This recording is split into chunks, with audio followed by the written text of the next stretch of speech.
Avui dedicam la nostra atenció a una associació de la Pobla on desenvolupa una intensa activitat social en cooperació, entre altres, amb la Fundació Sa Nostra, amb els seus projectes solidaris. Es tracta d'una associació que es diu Pa i Mel. L'objectiu principal de Pa i Mel, que va néixer l'any 1996, és desenvolupar tot tipus de programes, accions i mesures encaminades a millorar l'entorn social i atendre les necessitats de sectors i col·lectius més vulnerables. Un dels seus darrers programes, per exemple, és un d'ajuts alimentaris que va adreçat majoritàriament a famílies amb greus problemes econòmics, especialment les famílies amb nadons menors d'un any o les dones embarassades. Un projecte que s'està desenvolupant al municipi de Sa Pobla. Bé, saludam a Ada Siquier, coordinadora d'aquesta organització i d'aquest projecte. Ada Siquier, molt bona tarda. Hola, bones tardes. Primer de tot, i per situar-nos, la vostra situació va néixer l'any 1996, està radicada a Sa Pobla. Amb quin objectiu us vau crear i per què vareu decidir començar a treballar en temes solidaris? Nosaltres principalment vàrem començar en temes d'infants i família a través d'activitats d'oci temps lliure amb infants de carrer. Va començar així. I la sort que tinguérem és que en aquella època no hi havia escoles d'estius encara per Sa Pobla i se va normalitzar el servei i varen venir infants de tot tipus i ens va permetre fer una feina amb aquests infants de carrer des d'una altra perspectiva, o sigui, no en pla gueto, tenint-los separats, sinó podent conviure amb tots els altres nens. Per tant, un poc la nostra idea és sempre treballar amb les famílies vulnerables, però sempre en el màxim des d'una integració completa en els altres. I a dia d'avui les vostres activitats realment s'han ampliat i adquireixen tota mena de... Explica'ns una mica fins a quins àmbits, perquè veiem, per exemple, que per una banda participeu en aquest programa d'ajuts alimentaris, per altra banda teniu projectes a l'Àfrica, teniu projectes educatius. Parlem una mica de tot el ventall d'activitats que desenvolupeu. Sí, s'han multiplicat molt, ben que dir-se, com passa el temps mos anem diversificant, principalment a partir de on veiem les necessitats. Nosaltres estem ubicats a Sa Pobla i fem feina, la gran part de la feina que fem és a Sa Pobla. Des d'infants i família, programes molt diversos, tant feina amb infants, com amb temes d'habilitats socials o parentals en les famílies, tipus grup de pares, també tipus supernani, que s'entén un poc així a domicili en famílies que tenen dificultats en posar pautes en els seus infants. Tenim bastant de tema d'oci temps lliure com a procés de normalització d'infants. Llavors tenim tota una àrea també per igualtat d'oportunitats de gènere en dona, fem molta feina en dona, en temes d'alfabetització, de coneixement de la llengua d'aquí o de les llengües d'aquí, programes d'inserció laboral, persones també en perfil d'exclusió social, per aconseguir... Principalment tot el que duim és intentar arribar a que tothom tingui una igualtat d'oportunitats. I des de que sigui llengua, que és el més bàsic, noves tecnologies, a la part de llevar inserció en el treball, soci, ben que dir, és una gran mescla tot això, no? I també, com has dit abans, tota la part de cooperació que també fem feina en un país d'Àfrica, que és Burkina Faso, on també hi fem accions. Ara, recentment heu rebut aquests 6.000 euros per al vostre programa d'ajuts alimentaris per part de la Fundació Sa Nostra. Es pots detallar com funciona aquest programa? Sí, i ben molt agraïts estem d'aquesta ajuda de Sa Nostra.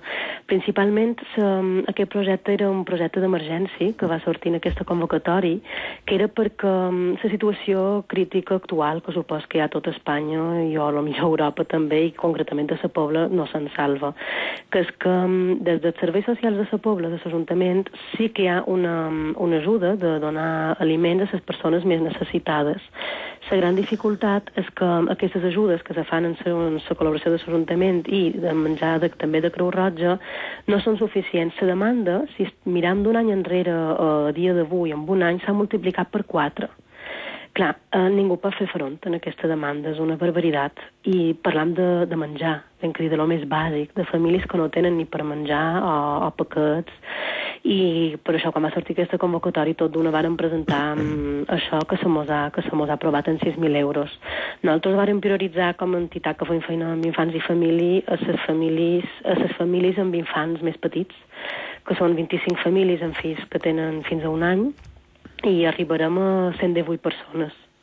està previst per 118 persones i com funciona? Aquestes persones ja són usuaris de serveis socials, rebien un menjar, el que passa que com que la demanda s'ha incrementat tant, des de serveis socials no se pot dir no en queda, no? Per tant, que se fa? Lo que hi ha, que és el mateix que hi ha any rere any, s'ha dividit per 4.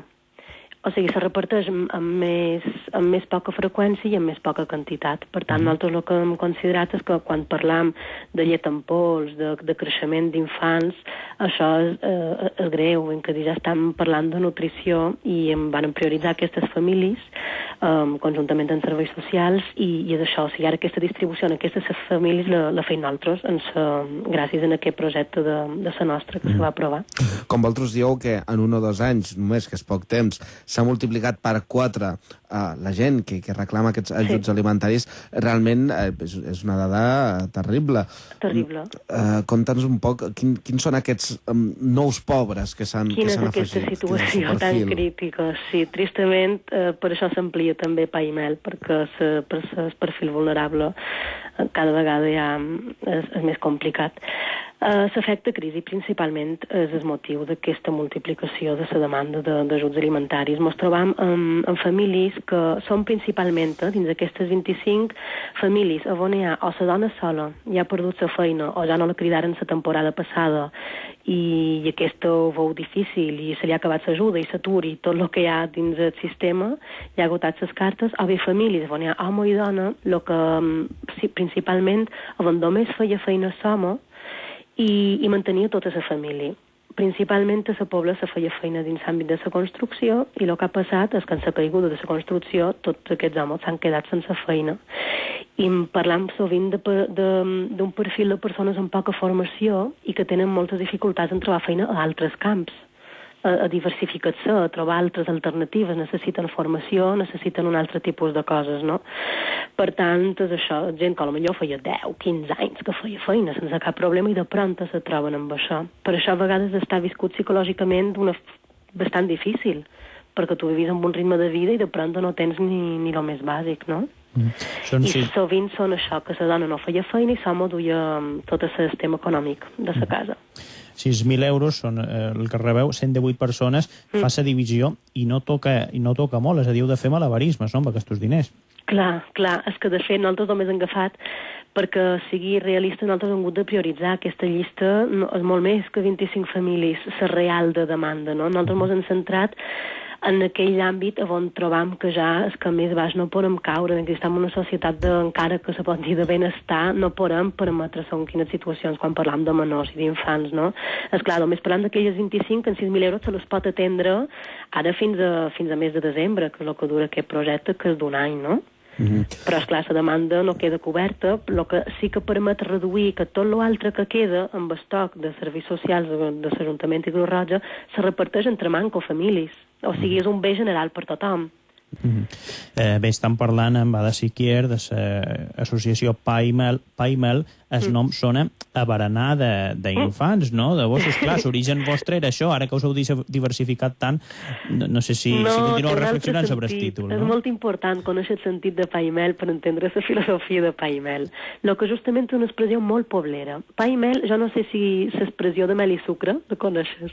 Aquesta expressió que diuen a Mallorca, ai, vinga, quan juguen els nins a futbol o això, diuen, bé, aquesta és de mel i sucre, que vol dir que li feim creure que compta, però no compta realment. No li passam la pilota, no li deixam fer gols. I de PAIMEL vol dir el mateix, que és una expressió molt poblera, que d'àmbit local. No és que sigui un berenar ni res. El nom de l'associació l'il·lustra molt bé, perquè feim feina els PAIMELs de la societat, que són tots aquells que no compten i nosaltres volem fer que comptin. És un poc van ser idea de desigualtat d'oportunitats, el que és una expressió molt infantil, molt innocent, no? Molt guapa. Quan tu en coneix el significat és molt guapo, i si no, sona un poc com ballar, pot ser, sí. Clar, jo pensava que eres berenar, com vareu començar amb infants, però ha estat bé l'explicació. I de bé, PAIMEL, que està desenvolupant tots aquests projectes, entre ells aquest d'ajuts alimentaris. Claro, PAIMEL ha estat tothom dins la vida, i poden ser adults, poden ser nens, poden ser avis, pot ser tothom. Perfecte, idò. Ada Siquier, coordinadora, moltes gràcies per estar avui amb nosaltres a IB3 Ràdio. Molt bé, moltes gràcies a vosaltres. I ara res, queden 4 minuts per arribar a les 5 de la tarda, es toca fer una petita pausa.